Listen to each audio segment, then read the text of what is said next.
Hello दोस्तों। आज जो है हम स्टार्ट करने जा रहे हैं the consumer behaviour subject from the starting, that is from the unit number 1। और हम कंज्यूमर बिहेवियर को डिटेल में पढ़ेंगे, यानी सभी यूनिट्स को कवर करेंगे ताकि हमारा ओवरऑल सिलेबस जो है कंप्लीट हो जाए with in the short duration. So let us start with the topic consumer behaviour. अब सबसे पहले यदि हम देखें कि कंज्यूमर बिहेवियर क्या होता है, तो कोई भी कंज्यूमर कोई गुड्स खरीदता है या कोई सर्विस लेता है, उसके पीछे जो है किस इंटेंशन से वो खरीद रहा है या क्या उसकी सोच रहती है उसके पीछे, उसके पूरे बिहेवियर की स्टडी करना, उसके एक्शंस की स्टडी करना, that is all about consumer behaviour. आइए पढ़ते हैं क्या है। It is an activities of individuals in obtaining and using the goods and services. ऐसी एक्टिविटी किसी भी इंडिविजुअल की जो कि गुड्स और सर्विसेज को ग्रहण करता है, यानी लेता है, गुड्स एंड सर्विसेज परचेज करता है, उसके बिहाफ पे उसकी जो भी एक्टिविटीज होती है उसको समझना। It encompasses the decision making process that proceeds and determine purchase. इसमें क्या शामिल होता है? ऐसा प्रोसेस जिससे वो परचेज की तरफ जा पाए और एक्चुअली जो है परचेज कर पाए, उस बिहेवियर को, उन एक्शंस को समझना, दैट इज कंज्यूमर बिहेवियर। यदि हम शॉर्ट में रिवाइज करें तो कंज्यूमर बिहेवियर क्या है? ऐसी एक्टिविटीज या ऐसी एक्शंस जो किसी इंडिविजुअल के द्वारा होती है किसी भी गुड्स को या सर्विसेज को खरीदते समय, या उससे पहले की जो एक्टिविटीज होती हैं regarding the decision making process of the purchasing of goods and services. जब वो गुड्स एंड सर्विस जो है अवेल कर रहा है, उससे पहले का जो उसका डिसीजन है, जो एक्शंस है, उसी को हम कहेंगे दैट इज कंज्यूमर बिहेवियर। यानी यहाँ पे उस चीज का नॉलेज लेना कि कंज्यूमर की क्या सोच होती है गुड्स को या सर्विसेज को अवेल करते समय। ठीक है, तो बढ़ते हैं आगे। Towards, according to Tiffin and McCormick, ये नाम है इकोनॉमिस्ट का, जो कि कंज्यूमर बिहेवियर के ऊपर जो है अपनी डेफिनेशन बताते हैं। तो ये क्या बोलते हैं कंज्यूमर बिहेवियर के लिए? Consumer behaviour is concern with the behaviour of people when they are serving in their role of consumers in our economy. Consumer behaviour क्या है? ये जो है behaviour of people when they are serving the role of consumer in our economy.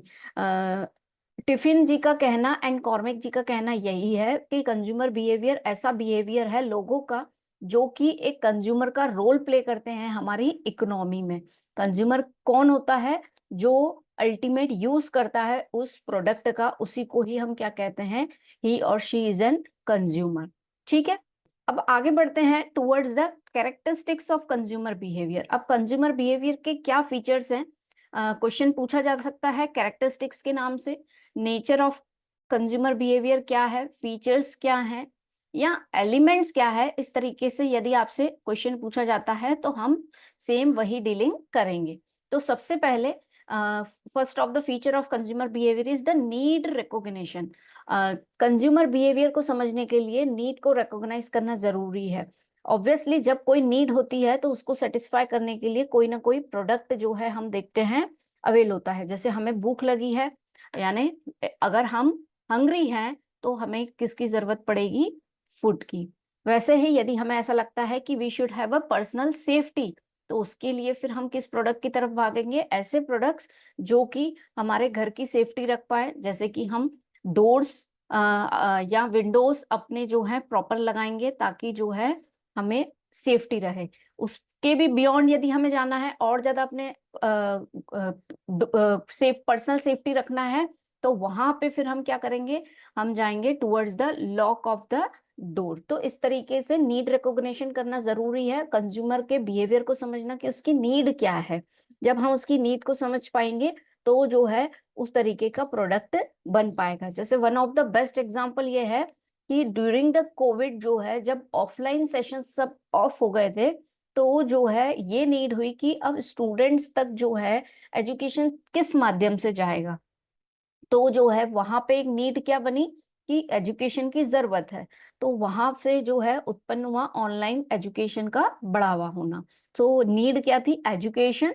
और जो है उसको fulfil किया गया by way of online sources. ठीक है, तो नीड को रिकॉग्नाइज करना जरूरी है। फिर हम बात करें इंफॉर्मेशन सर्च। अब इंफॉर्मेशन को सर्च करना कि किसी भी कंज्यूमर की क्या नीड है या उसे किस चीजों की रिक्वायरमेंट, तो ये जो है अलग अलग वेज से कर सकते हैं। By way of various advertisement sources, जैसे कि टेलीविजन हो गया, है ना, रेडियोस हो गए, या आज के समय में जो है सोशल मीडिया बहुत ज्यादा प्रिवेल है, जिससे ये आइडेंटिफाई हो सकता है कि किसी भी कंज्यूमर की क्या नीड है, क्योंकि वो कहीं ना कहीं जो उसकी नीड होगी वो उसको सर्च करेगा, और उससे जो है उन एनालिटिक्स से हम उस इंफॉर्मेशन से पता लगा पाएंगे कि कंज्यूमर की क्या नीड है। या फिर इंफॉर्मेशन सोर्सेस हो सकते हैं फ्रेंड्स, फैमिली, कलीग्स, कि आज के समय में किसी भी पर्सन की क्या क्या नीड हो सकती है। ओके, तो उससे हम कंज्यूमर बिहेवियर को जान पाएंगे। देन इंफॉर्मेशन सर्च जब हो गया कि किस तरीके के प्रोडक्ट्स की रिक्वायरमेंट हो सकती है, तो फिर जो है हम ये भी देखेंगे कि क्या उस प्रोडक्ट का, जो प्रोडक्ट हमने देखा है कि ये एक नीड है हमारे कंज्यूमर की, तो उसके वेरियस अल्टरनेटिव्स क्या क्या हैं। क्योंकि यदि वो प्रोडक्ट की कॉस्ट बढ़ेगी तो कंज्यूमर कहाँ शिफ्ट होगा, टुवर्ड्स द अल्टरनेटिव्स। तो फिर अल्टरनेटिव्स देखे जाएंगे कि इस पर्टिकुलर प्रोडक्ट के कौन कौन से अल्टरनेटिव्स हो सकते हैं। For example tea and coffee हम देखें तो they are the alternative sources, है ना। सपोज यदि टी जो है उसकी कॉस्टिंग यदि ज्यादा हो जाती है, तो कंज्यूमर प्रेफर कर सकता है क्या, कॉफी को। तो इस तरीके से जो है इवैल्यूएशन करना, विश्लेषण करना किसका, अल्टरनेटिव्स का। फिर आगे बढ़े towards the purchase intention.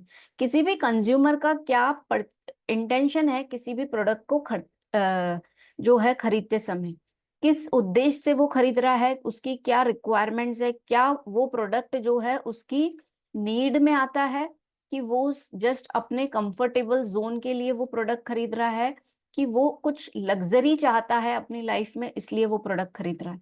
For example यदि हम बात करें रोटी कपड़ा और मकान की, तो ये हो गई उसकी पर्सनल नीड। ठीक है, अब वो कंफर्टेबल चाहता है तो वो जो है अपने घर को एक व्यवस्थित बनाएगा, उसमें हर तरीके का फर्नीचरिंग कर देगा जिससे वो आराम से जीवन बिता सके, वो आ जाएगा उसका कंफर्टेबल जोन। या हम कह सकते हैं कि क्लोथ्स में अब वो ब्रांडेड क्लोथ्स पहनने लगेगा, तो that will be the comfortable product for him. और यदि लग्जरी की बात करें तो वहां पे जो है बेसिक नीड्स के अलावा जो है उसकी नीड्स हो सकती हैं, फॉर एग्जाम्पल कार में घूमना, है ना, तो कार परचेज करना, एसी, एयर कंडीशनर का यूज करना, this all products come in the luxury item. तो उसका परचेस इंटेंशन क्या है, उस चीज को समझना। Then purchase decision. जब परचेस इंटेंशन हमें पता पड़ जाएगा तो हम ये जान पाएंगे कि वो जो है पर्टिकुलर गुड्स जो है क्यों खरीद रहा है, और उसकी क्या नीड है या क्या डिजायर है वाइल परचेजिंग दैट प्रोडक्ट। तो इससे जो है वो क्या कर पाएगा, जब हम परचेस इंटेंशन समझ पाते हैं, उस चीज का इंफॉर्मेशन निकाल पाते हैं, तो ऑब्वियसली हम ये समझ पाएंगे कि अब जो है कंज्यूमर क्या परचेस करने वाला है, कौन सा प्रोडक्ट जो है वो खरीदने वाला है, क्योंकि उसकी नीड हमें पता रहेगी, या कौन सी सर्विसेज वो लेने वाला है।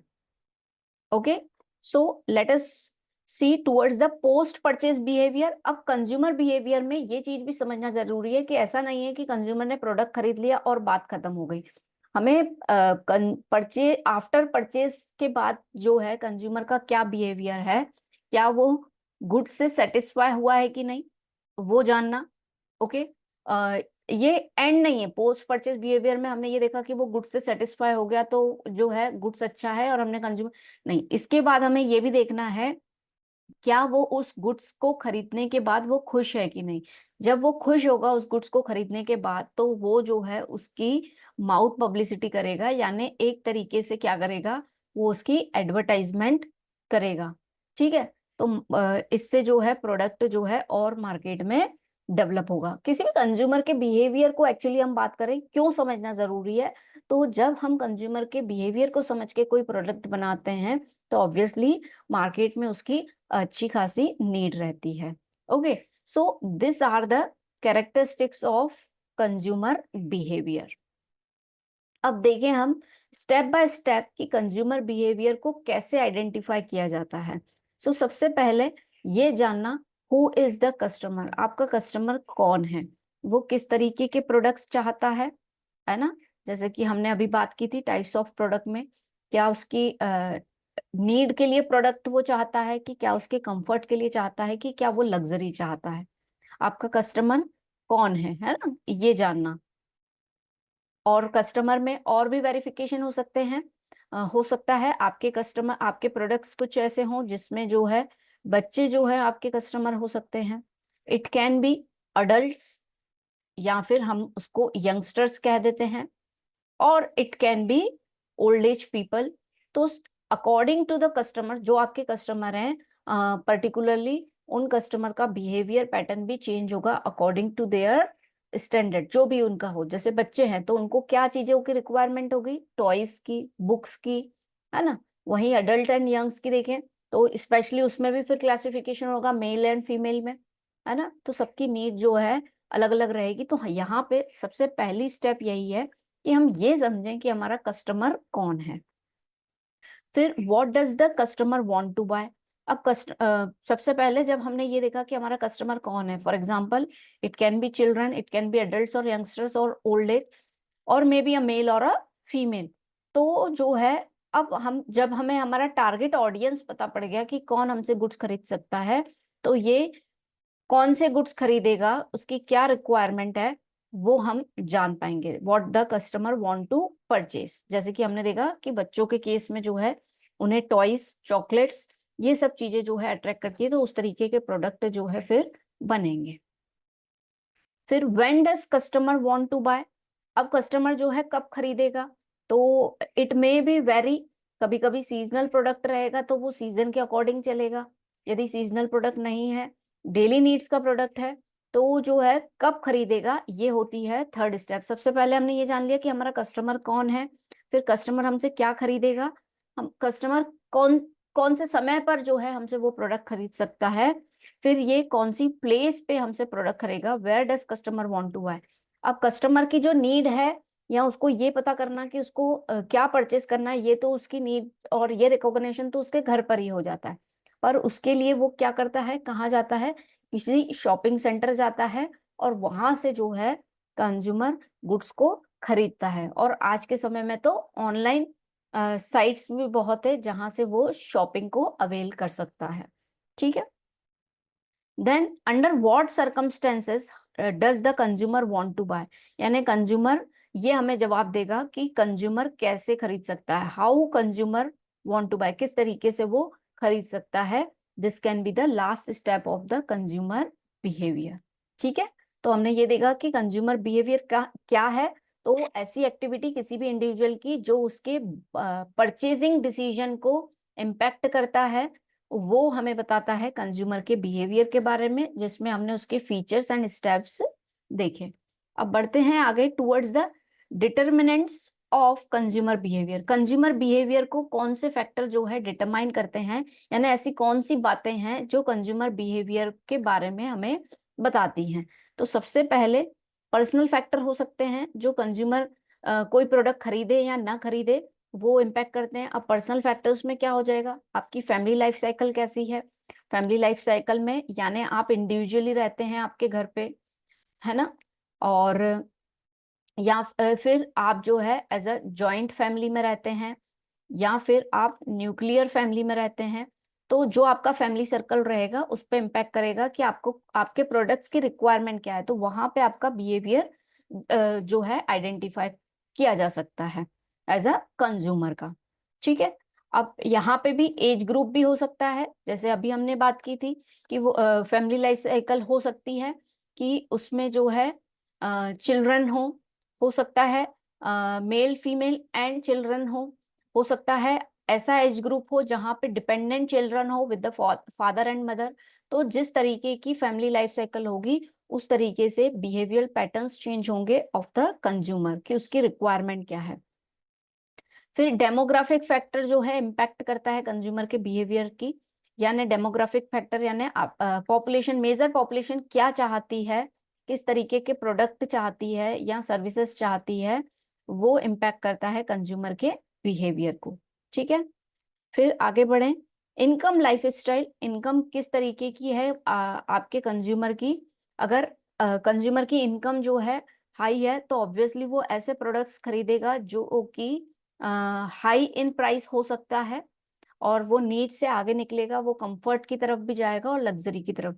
लेकिन इनकम लाइफ स्टाइल जो है कम है ना, इनकम कम है यदि, तो जो है उसके प्रोडक्ट जो है वो लिमिटेड प्रोडक्ट से डील करेगा। ओके, ये हो गया। फिर education and occupation. Education and occupation यानी यदि कंज्यूमर जो है एजुकेटेड है, अवेयर है, तो वो उस तरीके के प्रोडक्ट के बारे में जो है सोचेगा, यानी उसके अंदर यदि अवेयरनेस है रिगार्डिंग द एजुकेशन, तो हो सकता है वो एजुकेशनल फील्ड से रिलेटेड जो है प्रोडक्ट खरीदे। जैसे वो अवेयर रहेगा तो newspaper will be his product, उसका न्यूज़पेपर जो है प्रोडक्ट बन सकता है। Books reading can be a product. तो इस तरीके से जो है इस पे भी डिपेंड करता है कि आपका प्रोफेशन क्या है, एजुकेशन क्वालिफिकेशन क्या है, उसके हिसाब से भी प्रोडक्ट में प्रोडक्ट के बारे में हम जान पाएंगे, यानी कंज्यूमर का buying decision of any of the product के बारे में हम जान पाएंगे। फिर जैसे कि हमने पर्सनल फैक्टर्स देखे जो कि कंज्यूमर की पर्सनल लाइफ से रिलेटेड होते हैं, देन कम सोशल फैक्टर्स जो हमें कंज्यूमर बिहेवियर के बारे में बताते हैं। फैमिली, आपकी फैमिली साइकिल जो है क्या है। रेफरेंस ग्रुप यानी फैमिली के अलावा आपके कलीग्स हो गए या आपके फ्रेंड्स हो गए, वो किस तरीके के प्रोडक्ट्स या सर्विसेज लेते हैं, वो इम्पैक्ट करेगा आपके प्रोडक्ट को खरीदने में। तो ये एक वे हो सकता है कंज्यूमर बिहेवियर को जानने का। और थर्ड, आप किन से एडवाइस लेते हैं, दैट इज ऑल्सो मैटर्स कि आप किस तरीके के प्रोडक्ट्स जो हैं डील करेंगे। देन कल्चरल फैक्टर्स, आपके आसपास का एनवायरनमेंट कैसा है, रिलीजियस एस्पेक्ट होगा तो आपको उस तरीके के प्रोडक्ट लगेंगे। यदि if you are a non vegetarian, तो जो है आपके आसपास का कल्चर वैसा है तो आप उस तरीके के प्रोडक्ट में डील करेंगे। तो कल्चरल फैक्टर्स ऑल्सो इम्पैक्ट कि आपके आसपास का रिलीजन, कम्युनिटी, कास्ट जो है किस तरीके से डील होता है, तो दैट ऑल्सो इम्पैक्ट। तो ये होते हैं determinants of consumer behaviour. Consumer behaviour को कौन सी चीजें जो है कंज्यूमर के बिहेवियर को जो है इम्पैक्ट कर सकती हैं, वो हमने देखा। अब हम ये देखें कि फैक्टर्स इन्फ्लुएंसिंग कंज्यूमर बिहेवियर, कौन से ऐसे फैक्टर्स हैं जो कंज्यूमर के बिहेवियर को इन्फ्लुएंस कर सकते हैं। इससे पहले हमने क्या देखा, ये फैक्टर्स हैं जो कंज्यूमर के बिहेवियर को हम आइडेंटिफाई कर सकते हैं। अब इन्फ्लुएंस यानी वो प्रोडक्ट वो खरीदेगा कि नहीं खरीदेगा, वो फैक्टर्स हम देख रहे हैं। तो जिसमें कंज्यूमर की इनकम, यदि कंज्यूमर की इनकम ज्यादा होगी तो ऑब्वियसली वो ज्यादा प्रोडक्ट्स खरीदेगा या अच्छे प्रोडक्ट खरीदेगा जिनकी जो है कॉस्ट जो है वो क्या होगी, ज्यादा होगी। ठीक है। फिर स्टैंडर्ड ऑफ लिविंग, यदि कंज्यूमर का स्टैंडर्ड ऑफ लिविंग अच्छा है, बेहतर जगह पे रहता है, अच्छे इन्वायरमेंट में रहता है, तो वो अच्छे गुड्स एंड सर्विसेज को अवेल करेगा। और अदरवाइज यदि स्टैंडर्ड ऑफ लिविंग प्रॉपर नहीं है तो जो है वो कम कीमत के प्रोडक्ट्स को या लेस क्वालिटेटिव प्रोडक्ट पे भी फोकस कर सकता है। यदि स्टैंडर्ड ऑफ लिविंग अच्छा है तो वो जो है क्वालिटेटिव प्रोडक्ट्स पे भी जा सकता है। ठीक है। फैमिली नीड्स, फैमिली की नीड्स क्या है, तो ये किस पर डिपेंड होगा कि आपकी फैमिली किस टाइप की है, न्यूक्लियर फैमिली, जॉइंट फैमिली, कि आप इंडिविजुअल रहते हैं, तो वो इम्पैक्ट करेगा आपके कि कौन सा प्रोडक्ट आप खरीदेंगे। देन फैमिली इनकम क्या है, यदि फैमिली इनकम बहुत अच्छी है तो उस तरीके के प्रोडक्ट पे जाएंगे। अदरवाइज आपके लिमिटेड सोर्स यदि हैं इनकम के फैमिली में, तो आप जो है less qualitative goods and product पे जा सकते हैं, या फिर जिनकी कॉस्ट कम है उनसे डील कर सकते हैं। या फिर इसके अलावा सिर्फ नीड्स ऑफ, यदि लिमिटेड इनकम है तो जो है सिर्फ नीड्स को ही आइडेंटिफाई करके और उसके लिए प्रयत्न करेंगे, जैसे कि ब्रेड एंड बटर, यानी आपका रोज का गुजारा हो जाए। लेकिन फैमिली इनकम अच्छी है तो जो है आप एसेंशियल्स के बाद जो है लग्जरी आइटम्स पे भी जाएंगे। पर्सनालिटी, आपकी पर्सनालिटी क्या है ये भी इम्पैक्ट करती है, यानी आप किस तरीके की अवधारणा रखते हैं। यदि आपका है कि हाँ जो है एक सिस्टमेटिक लाइफ जीना है, तो आप हर तरह का प्रोडक्ट खरीदेंगे जो जिससे जो है आपकी लाइफ जो है फ्लेक्सिबल हो, सिस्टमेटिक हो। फॉर एग्जाम्पल, आपको जो है एक्सरसाइज का शौक है बहुत ज्यादा, और आपको लगता है फिजिकल फिट होना जो है एक, ये आपका पर्सनालिटी का एक हैबिट है, आपका एक ट्रेट है कि जो है exercise should be a mandatory. तो वहां पे जो है जब आपकी पर्सनालिटी में ये चीज है तो जो है आप प्रेफर कर सकते हैं जिम। तो वो आपका एक तरीके का क्या हो गया, आप जिम की सर्विस जो है अवेल कर रहे हैं ड्यू टू योर पर्सनालिटी। आप चाहते हैं ऐसा कि you should be a good looking person, ये आपकी पर्सनालिटी का ट्रेट हो सकता है। ओके, तो इस तरीके से पर्सनालिटी भी इम्पैक्ट करती है कंज्यूमर के behaviour. Social class of the person, आपकी सोशल क्लास क्या है, क्या आपका उठना बैठना बड़े लोगों के साथ है, तो ऑब्वियसली वो आपके कंज्यूमिंग पैटर्न को डिफाइन करेगा, है ना। और यदि आपका सोशल क्लास बहुत अच्छा नहीं है तो जो है आप लिमिटेड प्रोडक्ट एंड सर्विसेज में भी डील करेगा। तो ये फैक्टर्स जो हैं इम्पैक्ट करते हैं। परसेप्शन, अवधारणा क्या है किसी भी प्रोडक्ट को खरीदने के लिए, ये भी इम्पैक्ट करता है कंज्यूमर बिहेवियर को। Attitude of a consumer, consumer किसी प्रोडक्ट को लेकर पॉजिटिव है कि नहीं है, वो भी एक मायने रखता है किसी भी प्रोडक्ट को खरीदते समय। So this are all are the factors influencing consumer behaviour.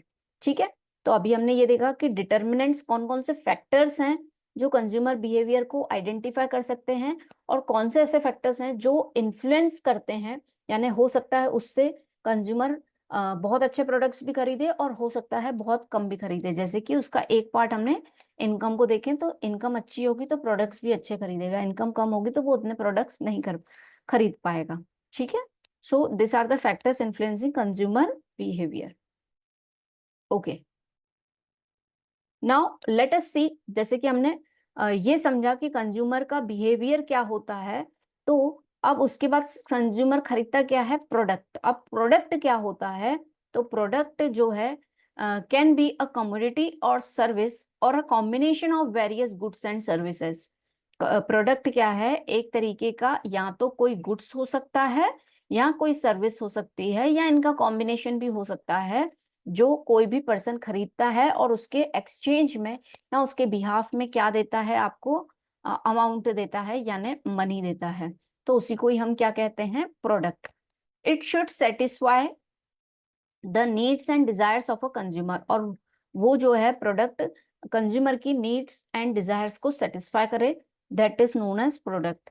ये हो सकता है ड्यूरेबल हो सकता है नॉन ड्यूरेबल, यानी प्रोडक्ट ऐसा हो सकता है जिसको आप लंबे समय तक रख सकते हैं, प्रोडक्ट ऐसा हो सकता है जिसको आप लंबे समय तक नहीं रख सकते हैं। जैसे कि नॉन ड्यूरेबल यानी वेजिटेबल्स हो गए, आपके फ्रूट्स हो गए, ऐसे प्रोडक्ट्स जिनको आप लंबे समय तक नहीं रख सकते, they are the non durable products. Durable में हो सकता है क्लोथ्स आप खरीद रहे हैं, तो क्लोथ्स को जो है आप लंबे समय पहन सकते हैं, तो date can be a durable product. Durable and non durable भी हो सकते हैं, और प्रोडक्ट आपकी लग्जरी और नेसेसिटी भी हो सकते हैं कि आपने गुड्स या प्रोडक्ट्स खरीदे हैं जो आपकी नेसेसिटी है। For example food, that is essential, बिना उसके तो हम रह ही नहीं सकते। शेल्टर, रहने के लिए जो है घर। क्लोथिंग, ये तो आपकी नेसेसिटी हो गई। और लग्जरी में हमने जैसे अभी एग्जांपल लिया था, कार परचेस करना, है ना, एसी का कंजप्शन करना, this all comes in the luxury. ठीक है, ये लग्जरी पे हम कब जाते हैं, जब हमारी इनकम जो है हाई सोर्स पे होती है। तो this is all about product. तो प्रोडक्ट क्या है, ऐसी कमोडिटी या ऐसी सर्विस या इनका combination of the service of goods and services, जो प्रोडक्ट किसके लिए बनाया गया हो, किसी पर्सन के लिए जो उसकी नीड्स एंड डिजायर को सेटिस्फाई करे, और उसके बिहाफ पे जब वो प्रोडक्ट कस्टमर खरीदता है, उसके बिहाफ पे उसके एक्सचेंज में जो है उसे मनी मिलता है, यानी that can be expressed in terms of money, तो उसको हम कह सकते हैं that is a product. Yes, अब यदि हम बात करें टाइप्स ऑफ प्रोडक्ट की, तो प्रोडक्ट्स जो हैं दो तरीकों से हो सकते हैं, that can be a consumer product, यानी जो अल्टीमेट कंज्यूमर यूज कर रहा है उसे हम कहते हैं consumer goods. For consumer goods are those goods which are meant to be used for the consumption by ultimate customer. Ultimate consumer या कस्टमर यूज कर रहा है जिस प्रोडक्ट को, उसे ही हम क्या कहते हैं, consumer goods. For example bread, butter, television, जो पर्टिकुलर प्रोडक्ट आप कंज्यूम कर रहे हैं, that is known as the consumer goods. अब कंज्यूमर गुड्स भी अलग अलग टाइप्स के होते हैं। फॉर एग्जाम्पल कन्वीनियंस गुड्स, जो आप आपके कन्वीनियंस के लिए परचेज करते हैं। For example that can B clothing, okay, आपके कन्वीनियंस के लिए, यानी जो आपको सुविधा दे रहा है ऐसा product. It can be a watch, okay, that can be a convenient, जो बहुत ज्यादा एक्सरसाइज मेकर है या फिजिकल एंथुसियास्टिक है तो उसके लिए जो है स्मार्ट वॉच कन्वीनियंट रहेगा। तो it depends on the consumer कि आपके लिए कौन सा गुड्स जो है कन्वीनियंट है। एंड शॉपिंग गुड्स कुछ जैसे यहाँ पे आ जाएगा आपका ग्रोसरी वगैरह जो भी है ना, जो आपको कन्वीनियंस देता है, सुविधा देता है। फिर आता है शॉपिंग गुड्स। ये ऐसे गुड्स हैं जो कहीं ना कहीं आप कंपैरिजन करके जो है उसको खरीदते हैं। जरूरी नहीं है आपको वही प्रोडक्ट चाहिए, आप उसका अल्टरनेटिव ढूंढते हैं, दोनों में कंपैरिजन करते हैं, जो आपके लिए बेनिफिशियल रहता है उसको खरीदते हैं। That are the shopping goods.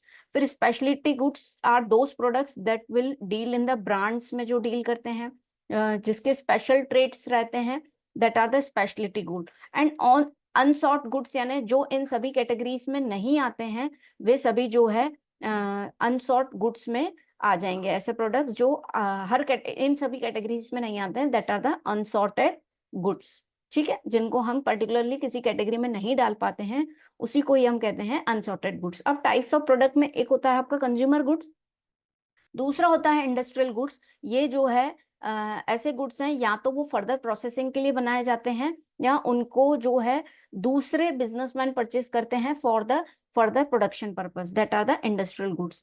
Industrial goods are those meant for use in making other products for rendering a service in operation of a business organization। Industrial goods वो गुड्स होते हैं जिसको कंज्यूमर नहीं खरीदते हैं, इनको कौन खरीदता है, दूसरे बिजनेस पर्सन खरीदते हैं for the further business process. या तो उसका वो फर्दर प्रोडक्शन करेंगे या फिर उसको और बिजनेस प्रोसेस में लगाएंगे, या फिर it can be a part. For example किसी का बिजनेस है टायर इंडस्ट्रीज का, तो अब ये टायर जो है अल्टीमेट कंज्यूमर नहीं खरीदता, ये कौन खरीदेगा, ऐसी ब्रांड्स, ऐसी कंपनियां खरीदेंगी जो कि कार मैन्युफैक्चर करती है, तो उनको जो है ये टायर जो है इंडस्ट्रियल गुड हो गया for that company. For example Tata ने यदि एज ए टायर्स खरीदे हैं तो Tata will be a purchasing a industrial goods. ठीक है, और यही टायर यदि कंज्यूमर ले जाएगा खुद के यूज के लिए कि उसको खुद ही ऑपरेट करके लगाना है अपनी गाड़ी में, that will be a consumer goods for him. ठीक है, तो ये होता है इंडस्ट्रियल गुड्स। तो इसमें क्या होता है, पहले रॉ मटेरियल आ जाएगा, फिर उस रॉ मटेरियल को जो है आप फर्दर प्रोसेस करते हैं, फैब्रिकेट करेंगे, या फिर इसमें जो है आप और कुछ एक्सटेंशंस लगा सकते हैं, यानी उसमें और कुछ इक्विपमेंट्स का एड ऑन कर सकते हैं। तो जो भी एड्स ऑन लगाएंगे आप, तो वो जो है सब इसमें शामिल होता है। तो this are the industrial goods. There are two types of products, consumer goods and industrial goods. जो कंज्यूमर डायरेक्टली यूज करता है वो कंज्यूमर गुड्स, और जो कंज्यूमर डायरेक्टली यूज नहीं करता है, इनडायरेक्ट वे में कंज्यूमर के पास वो गुड्स जाते हैं, that can be a industrial goods. ठीक है, अब बढ़ते हैं आगे टुवर्ड्स द कंज्यूमरिज्म। एक टॉपिक है कंज्यूमरिज्म। क्या होता है, जब कंज्यूमर के साथ अनफेयर ट्रेड प्रैक्टिसेस होती हैं, तब ये टर्म आया था उनके हित के लिए कि कंज्यूमर का जो है प्रोटेक्शन हो पाए। तो consumer is a protest against, एक तरीके का ये प्रोटेस्ट है consumer against unfair business practices यदि हो रही है तो उसके खिलाफ जो प्रोटेस्ट होता है उसके लिए टर्म यूज किया है, that is the consumerism. And business injustice, it aims to remove those injustice or eliminate those unfair marketing practices। Consumerism का मेन उद्देश्य क्या होता है कि यदि कंज्यूमर के साथ कोई इनजस्टिस होता है या अनफेयर ट्रेड प्रैक्टिसेस या मार्केट प्रैक्टिसेस होती हैं तो उसको हटाना। फॉर एग्जाम्पल इसमें क्या क्या चीजें हो सकती हैं, मिस ब्रांडिंग, आपको जो दिखाया जा रहा है उससे अलग जो है वो प्रोडक्ट है। अनसेफ प्रोडक्ट्स आपको दे दिए जा रहे हैं, कुछ इलेक्ट्रॉनिक प्रोडक्ट्स है लेकिन उसकी सेफ्टी का ध्यान नहीं रखा गया है, तो it can be possible. Adulteration, मिलावट हो आपके प्रोडक्ट में। फॉल्स एंड मिसलीडिंग एडवर्टाइजमेंट जो है, गलत बताई गई है उस पर्टिकुलर प्रोडक्ट के बारे में, या डिफेक्टिव वारंटीज, यानी कंज्यूमर के साथ यदि किसी भी तरीके की धोखाधड़ी हुई है उसके प्रोटेक्ट के लिए जो है एक टर्म यूज किया जाता है, दैट इज कंज्यूमरिज्म। अब कंज्यूमर के इस प्रोटेक्शन इस के बचाव के लिए, अनफेयर ट्रेड प्रैक्टिसेस के बचाव के लिए एक एक्ट लागू किया गया था, that is the consumer protection act 1986, जो कंज्यूमर के वेलफेयर के लिए जो है बनाया गया था, to safeguard the interest of consumers. Okay, the consumer protection act 1986 has been established for that purpose to make the provision of the establishment of a consumers councils for settlement of a consumer disputes or matter related to unfair trade practices with consumers। क्यों बनाया गया था consumer protection act? इस purpose के लिए ताकि provision बनाए जा सके कि कंज्यूमर के साथ यदि अनफेयर ट्रेड प्रैक्टिसेस होती हैं तो उनके लिए क्या क्या पेनल्टी है, काउंसिल्स बनाई जा सके, यानी वेरियस इंस्टीट्यूशंस बनाई जा सके जहां पे कंज्यूमर जो है अपनी कंप्लेंट्स को लेकर जा सकता है यदि उसके साथ कोई अनफेयर ट्रेड प्रैक्टिसेस हुई है, तो उनके निवारण के लिए कंज्यूमर उस काउंसिल में जा सकता है। तो कंज्यूमर प्रोटेक्शन एक्ट में ये सब शामिल है। अब consumer protection act is one of the important topic जो हम कह सकते हैं कि एग्जाम में पूछा जाता है, यदि आपके सिलेबस में है तो कुछ ना कुछ क्वेश्चंस आते हैं। ठीक है, तो अब जो है इसके प्रोविजंस को देखते हैं कि इनमें क्या क्या चीज है। सबसे पहले यदि हम प्रोविजन में बात करें इसके इंट्रोडक्शन की, तो इट इज एस्टेब्लिश्ड ऑन, कब जो है कंज्यूमर प्रोटेक्शन एक्ट बनाया गया था, तो ये 24 दिसंबर 1986 में जो है पूरे इंडिया में लागू किया गया था, एक्सेप्ट कहाँ पे, जम्मू एंड कश्मीर को छोड़ के पूरी इंडिया में ये लागू किया गया था कंज्यूमर प्रोटेक्शन एक्ट 1986 में। ठीक है, फिर आता है ऑब्जेक्ट ऑफ दिस एक्ट, तो इसका ऑब्जेक्ट था protect the interest of consumer, consumer के इंटरेस्ट को जो है प्रोटेक्ट करना, यानी उनके राइट्स के बारे में उनको अवेयर करना कि कंज्यूमर के क्या राइट्स हैं, और एक तरीके से यदि कोई दिक्कत आ रही है, कुछ कंप्लेंट हुई है तो उसका जल्दी से निवारण हो, early justice of the complaint. ठीक है, तो ये सब जो है मेन उद्देश्य है किसका, कंज्यूमर प्रोटेक्शन एक्ट। फिर नेक्स्ट यदि हम बात करें मीनिंग ऑफ कंज्यूमर, तो कंज्यूमर के दो मीनिंग हैं।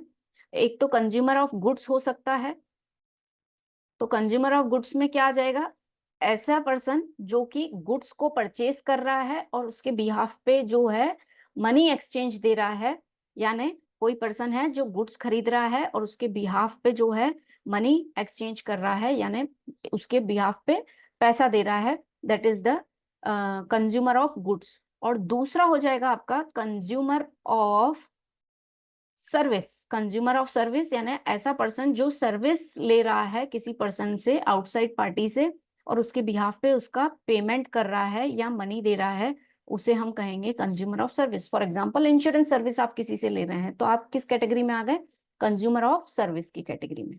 ठीक है, केसेस एलिजिबल फॉर कंप्लेंट, तो इसमें केसेस कैसे आ जाएंगे, यदि कंज्यूमर के साथ अनफेयर ट्रेड प्रैक्टिस हुई है, कुछ मिसलीडिंग एडवर्टाइजमेंट हुई है, या क्वालिटेटिव प्रोडक्ट्स नहीं दिए गए हैं, है ना, नॉन क्वालिटेटिव प्रोडक्ट्स उसको प्रोवाइड किए गए हैं, या एक्चुअल प्राइस से जो है उससे ज्यादा चार्ज किया गया है, यानी कुल मिला के कंज्यूमर के साथ जो भी यदि कुछ भी गलत हुआ है तो वो सभी केसेस या वो सभी कंप्लेंट्स जो है इसमें शामिल हो जाएंगे।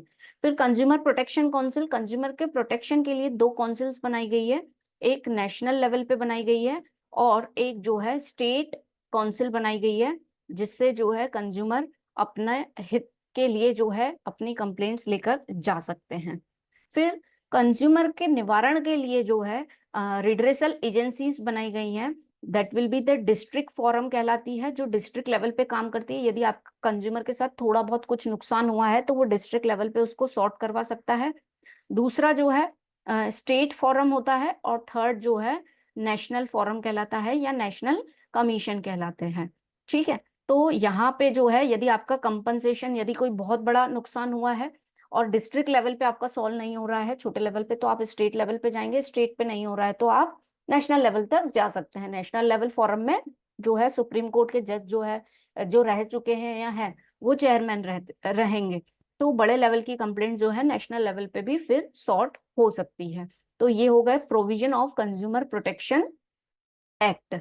ठीक है, अब यहाँ पे जो है हम डिफरेंस देख लेते हैं, district forum, state forum and national forum में कभी कभी एग्जाम में पूछे जाते हैं, तो डिटेल में इसको देख लेते हैं। और उससे पहले यदि हम पेनल्टीज की बात करें, तो ऑब्वियसली यदि किसी कंज्यूमर ने कुछ नुकसान किया, कंज्यूमर का कुछ नुकसान हुआ है, तो ऑब्वियसली जिस बिजनेसमैन के कारण वो नुकसान हुआ है तो उसे जो है इम्प्रिजनमेंट हो सकता है 1 मंथ से 3 सालों तक, जो है 3 इयर्स तक जो है उसको जेल हो सकती है। दूसरा, उससे कंपनसेशन लिया जा सकता है 20,000 रुपीज तक, जो कि 1,000 से कम नहीं होना चाहिए, यानी 1,000 से 20,000 रुपए तक का जो है उससे जुर्माना भी लिया जा सकता है। तो ये कुछ प्रोविजंस हैं जो कंज्यूमर प्रोटेक्शन एक्ट 1986 के हैं। ठीक है, एक्ट याद रखना है। अब देख लें हम डिटेल में district forum, state and national forum के बीच में कुछ बेसिक से डिफरेंस जो कि हमें पता होना चाहिए कि किस तरीके से डिस्ट्रिक्ट फोरम वर्क करती है या क्या डिफरेंस रहता है।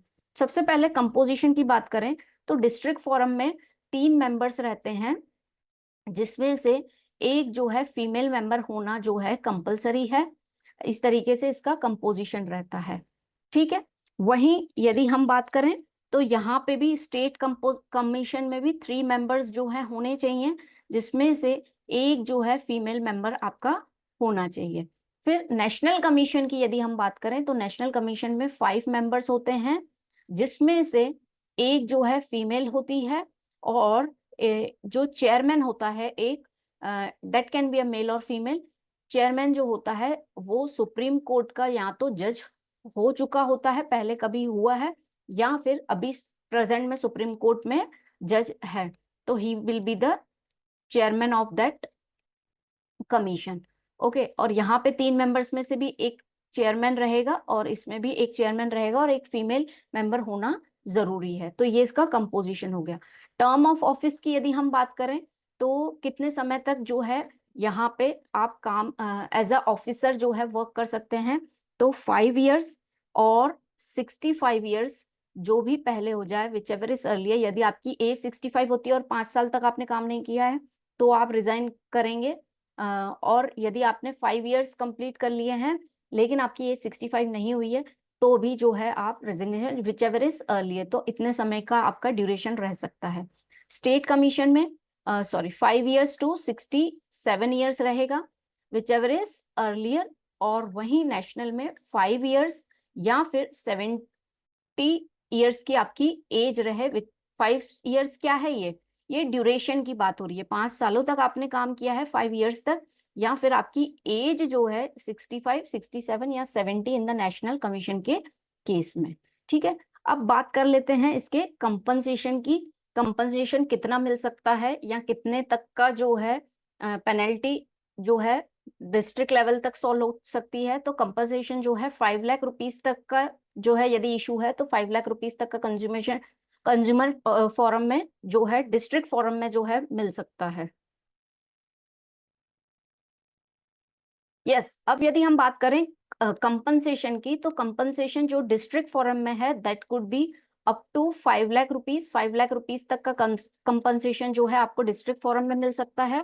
फिर 5 लाख से 20 लाख तक का जो है इन द स्टेट कमीशन, और मोर देन 20 लाख है का यदि आपका बहुत बड़ा कोई इशू हो गया जिसमें बहुत ज्यादा नुकसान हो गया कंज्यूमर का, तो 20 लाख से ऊपर का यदि कोई कंपनसेशन बन रहा है तो वो नेशनल कमीशन में प्रॉब्लम सॉल्व होगा, कंप्लेंट सॉल्व होगा, एंड कंपनसेशन जो है 20 लाख से ज्यादा मिल सकता है। तो ये बेसिक डिफरेंस देख लिया हमने कि जो डिस्ट्रिक्ट लेवल पे कंप्लेंट होंगी उसमें किस तरीके का कमीशन का गठन होता है, वैसे ही स्टेट कमीशन एंड वैसे ही नेशनल कमीशन, जो कि इसमें सुप्रीम कोर्ट के जो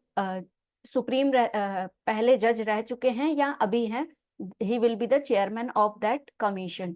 ओके, तो इस तरीके से हमने district forum, state commission and national commission देखा, और यहीं पे जो है हमारा unit number first of the consumer behaviour खत्म होता है, जिसको आप डिटेल में पढ़िए। यदि आपको कोई डाउट है तो definitely you may ask in the comment section, और यदि आपको कंटेंट हेल्पफुल है तो please do support us bye liking, share and subscribe the channel. With this thank you for the session. फिर मिलते हैं हम नेक्स्ट यूनिट में, तब तक आप फर्स्ट यूनिट कंप्लीट कर लीजिए।